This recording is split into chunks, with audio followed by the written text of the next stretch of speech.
Welcome back to Vinya भटक्या. आपल्या टूरचा आजचा दिवस आहे, दुसरा दिवस आहे. श्रीनगरमध्ये आहे आणि सकाळचे वाजले आहेत 7. इथून निघणार होत आता 7:30च्या सुमारास कारगिलला जाण्याकरता. कारगिल श्रीनगरपासून साधारण 210 किलोमीटरवर आहे. 6 तासाचा प्रवास आहे. तसा प्रवास घाटामधलाच असणार आहे, सगळ्या डोंगरामधनं. जोजिला पास हा एक मोठा इम्पॉर्टंट प्रवासाचा एक भाग आहे. जोजिला पासमध्ये भरपूरचा ट्रॅफिक असतो. आता आज बघायचं आहे ट्रॅफिक कसं आहे, कारण ट्रकचा ट्रॅफिक असतो, त्याच्यामुळे मग खूप वेळ लागतो. कारगिलला जाताना मध्ये 2-4 ठिकाणचं साईट सीइंग आहे, ते साईट सीइंग सुद्धा करू, ते सुद्धा तुम्हाला दाखवेल. आता सकाळी टेम्परेचर श्रीनगरचं बरं होतं, पण तरीसुद्धा थंडी बिलकुलच नाही आहे. आता जाऊया आपण ब्रेकफास्टला. ब्रेकफास्ट झाल्यानंतर मग निघायचं आहे ते कारगिल करता. त्या माझ्या मागे दिसते गाडी उभी आहे पांढरी, ही आमची गाडी आहे. 10 जण आहोत. चला आता जाऊया आपण ब्रेकफास्टला आणि मग चला आता जाऊया आणि बघूया ब्रेकफास्ट काय आहे. ब्रेकफास्टला आहे होते पोहे, नंतर हे लोणचं, दही,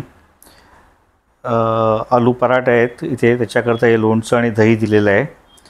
नॉर्थला तुम्हाला नेहमीच आलू पराठे प्रत्येक ब्रेकफास्टच्या वेळी असतातच. नंतर दुसरं आहे ते ब्रेड बटर, जाम बटर टोस्ट करण्याकरता सुद्धा तुम्हाला इथे फॅसिलिटी त्यांनी दिलेली आहे. नंतर तुम्हाला आहे चहा आणि कॉफी. हे बघा, हे त्याचं दिसतंय, हे कॅन्टीन आहे आणि हे ऑमलेट. ही आमची गाडी तयार होते, सामान सगळं लोड केलेलंच आहे.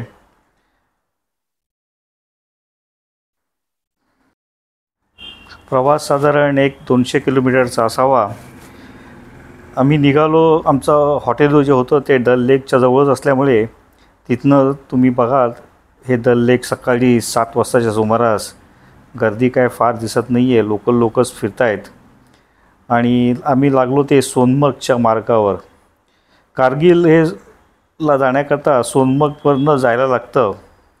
वाटेमध्ये 1-1.5-2 तासांनी आम्ही एक स्टॉप घेतला आणि ह्या रिव्हरच्या बाजूलाच चहा ब्रेक घेतला. काय छान रिव्हर आणि मागेचं व्ह्यूज पण बघा, किती छान व्ह्यूज आहेत. आणि पुढे निघालो ते सोनमर्गच्या दिशेने. आता सोनमर्गला एक नवीन टनेल केलेला आहे. हा टनेल साधारण 6.5 किलोमीटरचा टनेल आहे. आणि माझ्या मागे बघा तुम्ही, काय सुंदर असं डेकोरेशन्स, पेंटिंग केलेलं दिसत आहेत.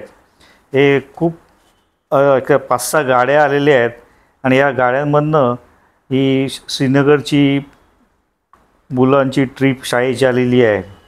तर हा सोनमर्ग टनेल आहे 6.5 किलोमीटरचा. आणि ह्या टनेलमुळे सोनमर्गला एक जाणारा जो घाटातला रस्ता होता त्याला ते जवळजवळ 1 ते सव्वा तास लागायचा. ह्या टनेलमुळे आता हे डिस्टन्स 1 तासावरनं 15 ते 20 मिनटावर आलेलं आहे. ही आमची टीम आहे, 10 जणांची आमची ग्रुप होता. आणि आता मी निघाले ते सोनमर्गच्या टनेलमधनं. आत्ता जानेवारी 2025लाच याचं उद्घाटन झालं. साधारण 2400 करोड रुपये खर्च करून हा टनेल बांधलेला आहे. सिंगल लेनचे असा हा टनेल आहे. आतमध्ये पण सुंदर असं लाईटिंग आहे.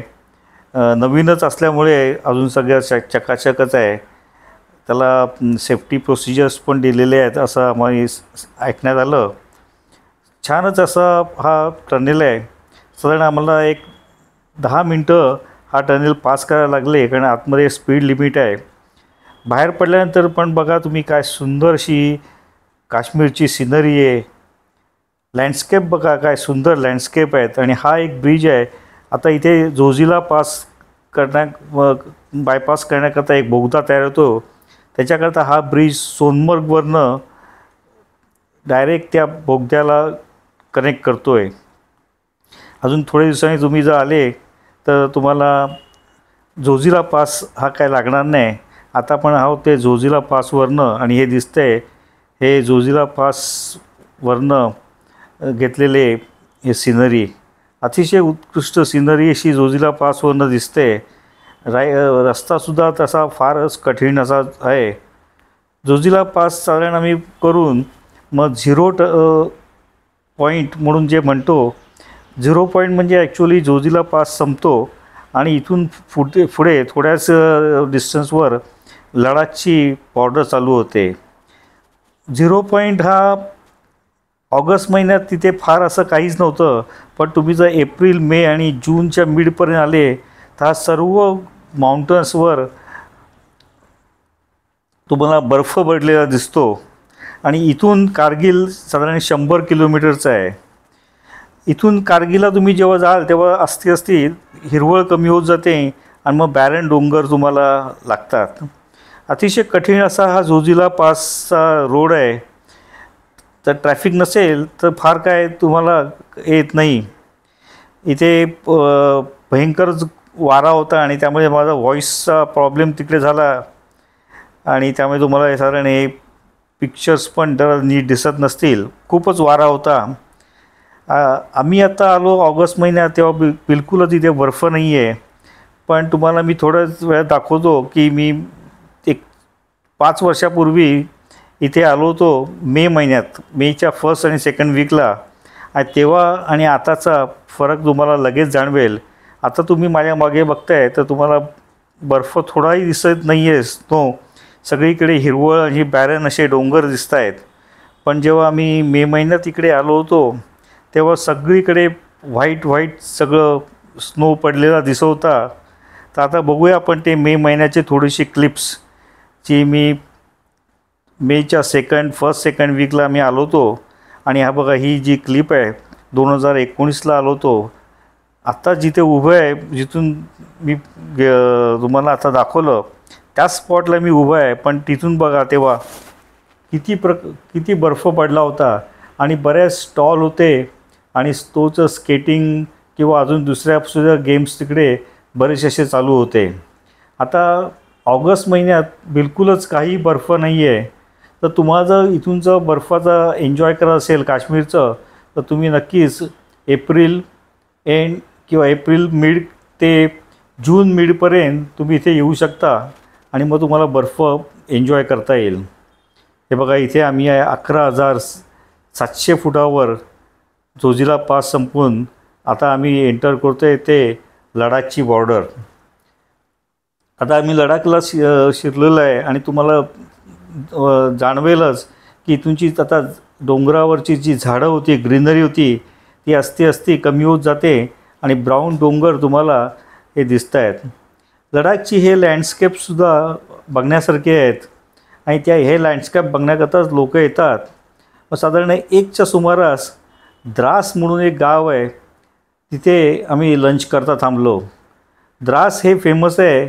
1990च्या सुमारास का 95ला -65 डिग्री टेम्परेचर इथे गेलो होतं विंटरमध्ये.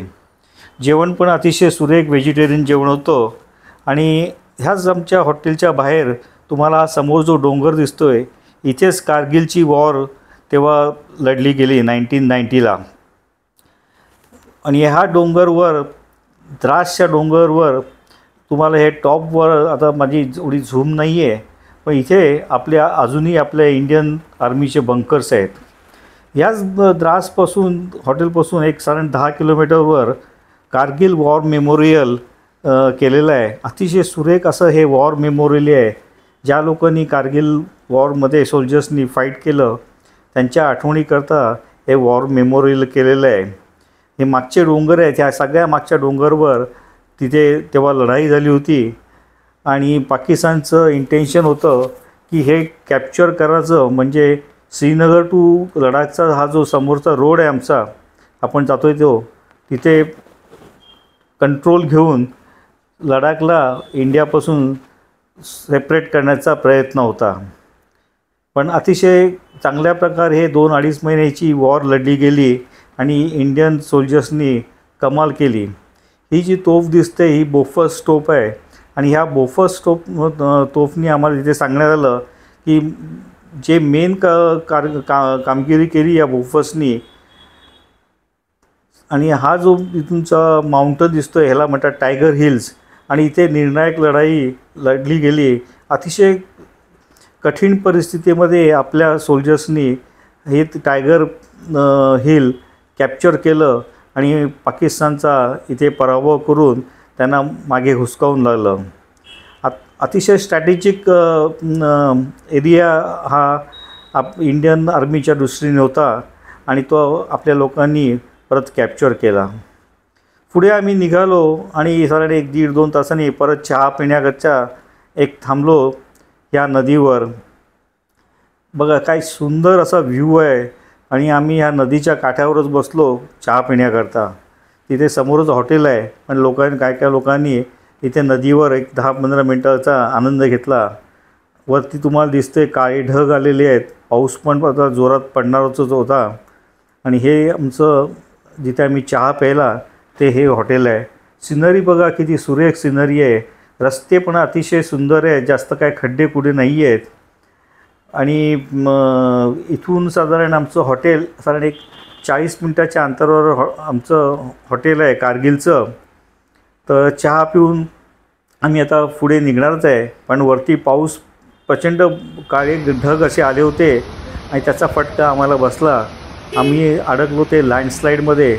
आणि पण हे तुम्ही बघताय डोंगरावरचं पाऊस पडत असल्यामुळे सगळी माती डोंगर खाली होता रस्त्यावर आणि ट्रॅफिक सगळा ब्लॉक झाला. आम्ही जेमतेम वाचलो, कारण इथे रिस्क घेणं पण थोडंसं कठीण असतं.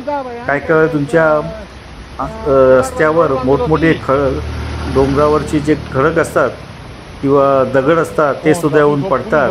तसंच इथे हा प्रकार झालेला आहे. सगळा ट्रॅफिक स्टँडस्टिल झाला होता. त्या साईडला ह्या साईडला दोन्हीकडे गाड्यांच्या मोठ्या रांगा लागल्या होत्या आणि कोणी जरा रिस्क घ्यायला तयार नव्हतं. जर पाऊस थांबला नसता तर प्रचंड प्रमाणात इथे माती आणि चिखल रस्त्यावर आला असता. पण नशिबाने पाऊस थांबला. तरीसुद्धा तुम्ही इथे बघताय या रस्त्यावर किती पाणी तुंबलेलं आहे.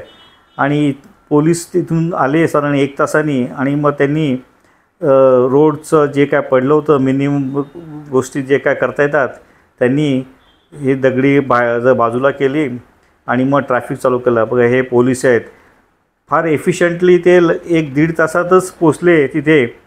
आणि लोकल लोकांनी त्यांना मेसेज केला होता. त्यामुळे आम्ही साधारण 1 ते 1.5 तास तिथे अडकलो आणि मग पोचलो हे व्हाईट कॅसल म्हणून जे हॉटेल आहे कारगिलला, त्या कारगिलच्या हॉटेलला. ही आमचे रूम आहे. लेफ्ट हँड साईडला तुम्ही गेल्यानंतर ही दिसते, हे बाथरूम आहे.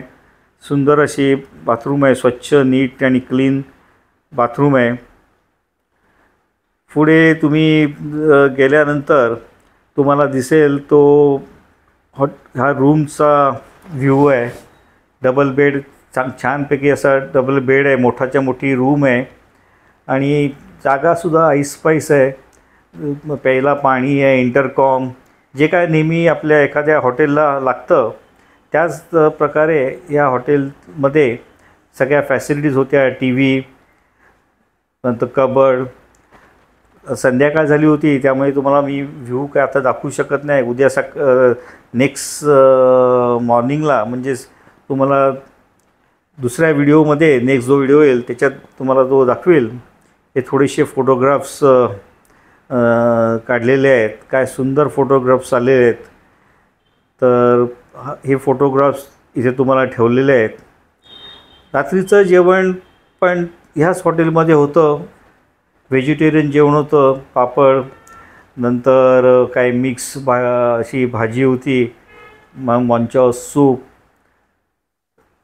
चांगल्यापैकी जेवण होतं. गरमागरम जेवण होतं. तशी काय फार थंडी पण नव्हती. नंतर इथे राजमा, नूडल्स अशा हे छानपैकी असं हे जेवण होतं. बटाट्याची ही भाजी होती, नंतर डाळ तडका, राईस, हे स्वीट म्हणून शिरा होता, गोडा शिरा होता. हे सगळे स्टाफ मंडळी दिसत आहेत. आणि तिकडे जे ठेवलं होतं ते रोट्या होत्या. चांगल्यापैकी बऱ्यापैकी असं हे जेवण होतं, व्हेज जेवण. आणि हा त्यांचा दिसतोय हा डायनिंग हॉल हॉटेलचा असतो. तर असा होता आमचा हा दुसरा दिवस. तर कसा वाटला तुम्हाला व्हिडिओ? आवडल्यास लाईक करा, शेअर करा, माझ्या चॅनलला सबस्क्राईब करायलासुद्धा विसरू नका. आता पुढचा व्हिडिओ येईपर्यंत तो कारगिल टू लेह असेल. तोपर्यंत bye bye and take care.